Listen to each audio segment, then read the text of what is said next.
Hello and welcome to the Russian Grand Prix for round 3 of the PSF1 Championship for the Sochi Autodrome here this weekend. As you can see, I finished 100th of a second behind Sean in qualifying. So yes, second on the grid. An easy one stop today, ultra soft to super soft, plenty of fuel in the cars. It is a very high speed circuit. You can see here just joining up onto the grid spots from the formation lap. I'm rejoining when everyone is in position, which is now. Here we go then. Lights coming on now. Sean is the one to beat down into turn 1, or turn 2 rather. And away we go now. Very, very nice start indeed. Sean dropped completely off.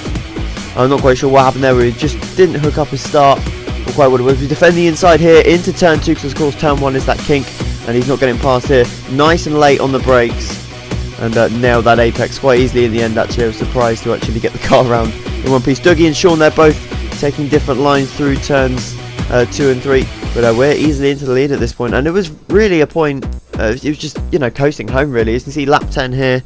We decided not to pit because we had a decent tyre wear, so I was like, you know what, I'll stay out for another lap. And we had cars behind us. As you can see on the minimap, there's a bit of a train, which is why I was going to come out in. So I thought, you know what, I'll just go for another lap. And then we pitted at the end of this lap, lap 11.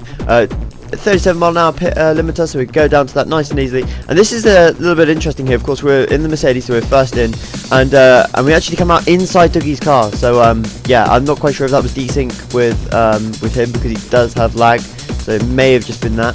But we come out in front, so I didn't lose any time, so that was quite nice. As you see there, we catch up to Steve, who's on a different strategy. He's going on to the ultras at the end, but we caught him ridiculously quick. I think we were catching him by like nearly 3 seconds a lap at this point.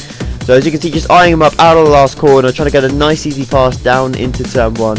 Get the DRS in action here. Of course, the detection point is just after the start finish line. I think it's there. As you see, he doesn't defend at all. He's going to race his own race, do his own strategy. Up the inside we go. Nice and late on the brakes, so we can make that apex and make sure we're past the car. And that was pretty much it. That was all we had to do the entire race really, and we just kept pulling away from Dougie. In the end, Maxi passed him, but I think we had about an 18-second lead in the end. Maxi had penalties as well, which meant the gap was even bigger. So yeah, a very, very easy race, and I was, you know, looking forward to this race, but did prelim practice. But yeah, in the end, very easy race, and I'm happy with the win, that's for sure. That puts me on to 50 points in the championship. Of course, Baku next week as well, it's another big one. But as you can see here, the final standings now, me on top, Dougie second, and Maxi rounding out the podium in third. We'll see you next week for Baku. Hopefully get the highlights up a bit sooner. Thank you very much for watching. See you later.